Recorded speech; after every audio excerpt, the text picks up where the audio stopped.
Hello students, welcome in our class English by S.D. Swami. Dear students, इस class में हम पढ़ रहे हैं class 12th English flamingo book से second chapter lost spring.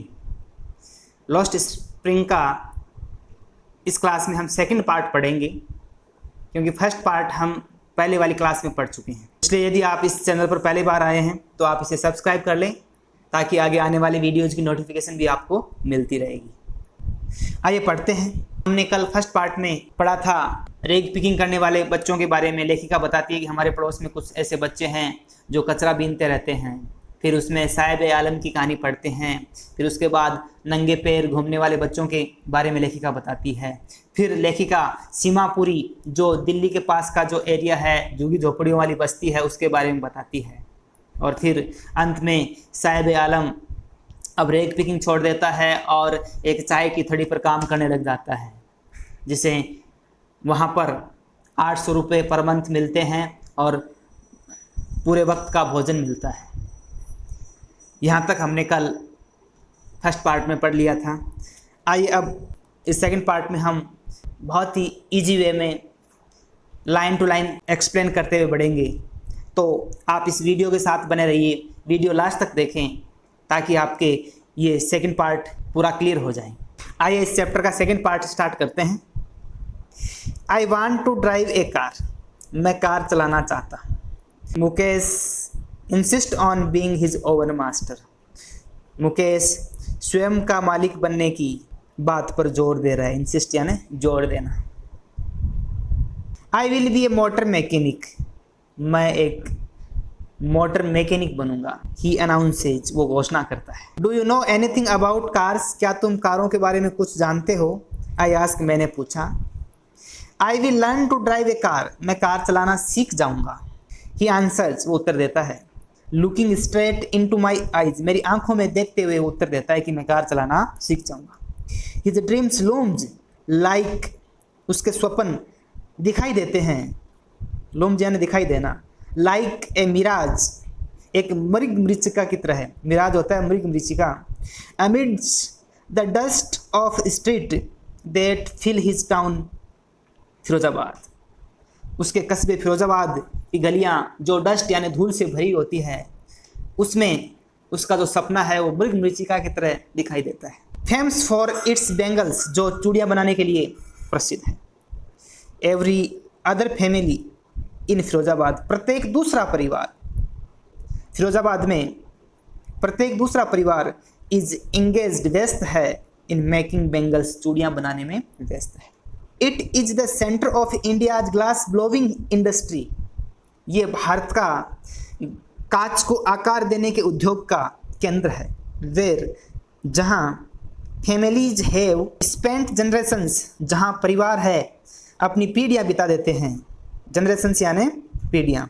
Working around furnaces, भट्टियों के, furnaces होता है भट्टियाँ, भट्टियों के चारों ओर काम करते हुए यहाँ के जो परिवार है वो अपनी पीढ़ियाँ गुजार देते हैं। वेल्डिंग ग्लास, कांच को जोड़ने में। मेकिंग बैंगल्स, चूड़ियाँ बनाने में। For all the women in the land it seems, ऐसा प्रतीत होता है कि यहाँ की सभी महिलाएं कांच को जोड़ने में, चूड़ियाँ बनाने में ही व्यस्त है। Mukesh family is among them, और मुकेश का परिवार भी इन्हीं में से एक है। None of them know that it is illegal for children like him, कोई भी नहीं जानता है कि उस जैसे लड़कों के लिए, बच्चों के लिए ये कार्य है वो इलीगल है, गैर कानूनी है। To work in the glass furnaces with high temperatures, उच्च तापमान के साथ इन भट्टियों में काम करना बच्चों के लिए गैर कानूनी है। इन डिंजी सेल्स, इन अंधेरी व बदबूदार कोठरियों में। विदाउट एयर, बिना हवा के। एंड लाइट, बिना रोशनी के यहाँ काम करना बहुत गैर कानूनी है।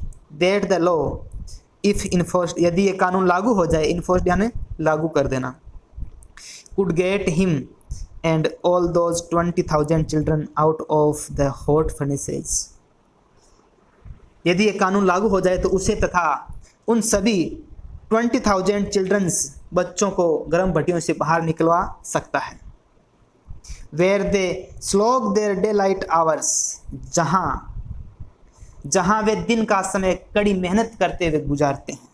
स्लॉग द डेलाइट हाउस, कड़ी मेहनत करते हुए समय गुजारना। ऑफन प्राय losing the brightness of their eyes, और प्राय वो अपनी आंखों की रोशनी खो देते हैं। Mukesh eyes beam as he volunteers to take me home. Mukesh की आंखें प्रसन्नता से चमक उठती है जब वह मुझे घर ले जाने की स्वेच्छा प्रकट करता है। वॉलंटियर्स यानी स्वेच्छा। Which he proudly says is being rebuilt, जिसके लिए वह गर्व से कहता है कि उसे पुनः बनाया जा रहा है। रीबिल्ट यानी पुनः बनाना। We walk down stinking lanes, हम बदबू भरी गलियों में चले। चॉक्ड विथ गार्बेज, जो कचरे से भरी हुई थी। पास्ट होम्स, ऐसे घरों के पास में से गुजरे। That remain hovels with crumbling walls, जो टूटती हुई दीवारों वाली झोंपड़ियाँ ही है। वोबली डोर्स, जिनके दरवाजे डगमगाने वाले हैं। वोबली यानी डगमगाना। नो विंडो, जिनके कोई खिड़कियाँ नहीं हैं। क्राउडेड विथ फैमिलीज, जहाँ परिवारों की भीड़ है। ऑफ ह्यूमन्स एंड एनिमल्स, जहाँ मनुष्य और जानवर को existing in A primeval state, जहाँ मनुष्य और जानवर एक आदिम युग की तरह साथ साथ रह रहे हैं। He stops at the door of one such house, वो ऐसे ही एक घर के दरवाजे पर रुकता है। Bangs a wobbly iron door, एक डगमगाते हुए लोहे के दरवाजे को धक्का लगाता है। With his foot, अपने पैर से। And pushes it open, और उसे धक्का लगा करके खोलता है। We enter a hall built shack, हम एक अर्धनिर्मित कुटिया या झोंपड़ी में प्रवेश करते हैं। In one part of it, उसके एक भाग में thatched with dead grass, जो सूखी घास के छप्पर से ढका है। इज ए फायरवुड स्टोव, जहाँ लकड़ी से जलने वाला चूल्हा है। ओवर विच, जिसके ऊपर सिट्स ए लार्ज वेसल्स, जिस पर एक बड़ा बर्तन रखा हुआ है। ऑफ सिजलिंग, सिजलिंग होता है उबलना। स्पिनिच लीव्स, और जिसमें पालक की पत्तियां उबल रही है। स्पिनिच होता है पालक। ऑन द ग्राउंड, और जमीन पर। इन लार्ज एल्यूमिनियम प्लेटर्स, और बड़ी बड़ी एल्यूमिनियम की प्लेट रखी हुई है। आर मोर चॉप्ड वेजिटेबल्स, जहाँ बहुत सारी कटी हुई सब्जी रखी हुई है। चॉप्ड यानी कटी हुई। ए फ्रेल यंग वूमन, एक दुबली पतली युवा महिला। Is cooking the evening meal for the whole family, एक दुबली पतली महिला पूरे परिवार के लिए शाम का भोजन पका रही है। Through eyes filled with smoke she smiles, उसकी आंखें धुएं से भरी हुई है फिर भी वो मुस्कुराती है। She is the wife of Mukesh elder brother, वह मुकेश के बड़े भाई की पत्नी है। Not much older in years, वो ज़्यादा वर्षों की नहीं है। She has begun to command respect as the bahu, फिर भी उसे परिवार की बहू के रूप में सम्मान प्राप्त करना शुरू हो जाता है। The daughter in law of the house, वो घर की डॉटर इन लॉ है, बहू है। Already in charge of 3 men, जिसके पास पहले से ही 3 लोगों की जिम्मेदारी है। हर हस्बैंड, उसका पति मुकेश, एंड देयर फादर, और उसके पिता। When the older man enters, जब बड़े लोग घर में प्रवेश करते हैं। She gently withdraws behind the broken wall, तो वह आहिस्ता से टूटी हुई दीवार के पीछे चली जाती है। And brings her veil closer to her face, और घूंघट से अपने चेहरे को ढक लेती है। वेल क्या होता है? घूंघट। एज कस्टम डिमांड्स, जैसी वहाँ की परंपरा की मांग है। Daughters in law must veil their faces before the male elders,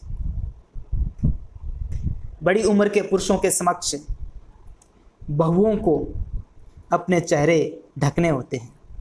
in this case the elder is an impoverished bangle maker, इस मामले में बड़ी उम्र का जो पुरुष है वो शक्तिहीन और कंगाल चूड़ी बनाने वाला। इम्पावरिस्ड होता है शक्तिहीन व कंगाल। Despite long years of hard labour, लंबे वर्षों की कठिन परिश्रम के बाद भी। फर्स्ट एज ए टेलर, पहले एक दर्जी के रूप में काम किया। देन ए बेंगल मेकर, और फिर चूड़ी बनाने का काम किया। He has failed to renovate a house वो अपने घर की मरम्मत करवाने में भी असफल हो गया। Send his two sons to school, और अपने दोनों बच्चों को स्कूल भेजने में भी असफल हो गया। All he has manage to do is teach them, जो भी वो अपने बच्चों को सिखा पाया, वाट ही नो, जो वो जानता है, the art of making bangles, वो चूड़ियाँ बनाने की कला है, वही वो अपने बच्चों को सिखा पाया। It is his karma, his destiny, ये इसकी नियति है, ये इसका भाग्य है। Says Mukesh grandmother, Mukesh की दादी ऐसा कहती है। Who has watched her own husband go blind with the dust from polishing the glass of bangles, जिसने अपने पति को कांच की चूड़ियों पर पॉलिश करने वाली धूल से अंधा होते हुए देखा है। Can a god given lineage ever be broken, क्या भगवान की वंश परंपरा को, क्या भगवान की दी हुई वंश परंपरा को तोड़ा जा सकता है? ब्रोकन यानी तोड़ना। सी इम्प्लाइज, उसका अर्थ है born in the caste of bangle makers, चूड़ी बनाने वाली जाति में जन्म लेकर, they have been nothing but bangles, उन्होंने चूड़ियाँ बनाने के सिवाय, बट का यहाँ अर्थ है के सिवाय, और कुछ नहीं देखा है। इन द हाउस, घरों में, इन द यार्ड, आंगन में, इन एवरी अदर हाउस, प्रत्येक दूसरे घर में, एवरी अदर यार्ड, प्रत्येक दूसरे आंगन में, every street in Firozabad, Firozabad की प्रत्येक गली में, स्पाइरल ऑफ बेंगल्स, चूड़ियों के मालानुमा ढेर पड़े हैं। सनी गोल्ड, चमकीले सुनहरे, पेडी ग्रीन, धान के रंग के हरे, रॉयल ब्लू, नीले, शाही नीले रंग के, पिंक गुलाबी, पर्पल बैंगनी, every colour born out of the 7 colours of the rainbow, rainbow से जन्मे ये 7 रंग, लाई इन माउंट्स इन अनकैम्प्ड यार्ड्स, ऐश्वर्य आंगन में ढेर पड़े हुए हैं। Are piled on 4 wheeled hand carts, 4 पहियों से चलने वाली हाथ गाड़ियों में ढेर लगे होते हैं। पुस्ड बाई यंग मैन, जिसे युवा धक्का लगाते हैं। अलोंग द नैरो लेन्स, उन संकड़ी गलियों में। ऑफ द सेंटी टाउन्स, जो झुगी झोपड़ियों से बना हुआ कस्बा है, वहाँ पतली गलियों में युवा लोग इन 4 पहियों से बनने वाली गाड़ियों के धक्का लगाते हैं। एंड इन डार्क हटमेंट्स, और इन अंधेरी झोंपड़ियों में। Next to lines of flames of flickering oil lamps, और ऑयल लैंप्स की टिमटिमाती हुई लपटों के सामने।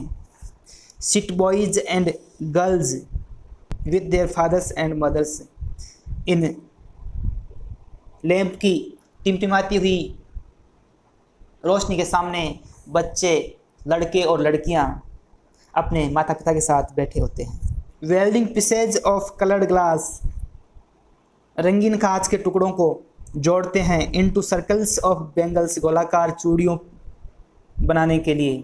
There eyes are more adjust to the dark, उनकी आंखें अंधेरे में ज़्यादा समायोजित है।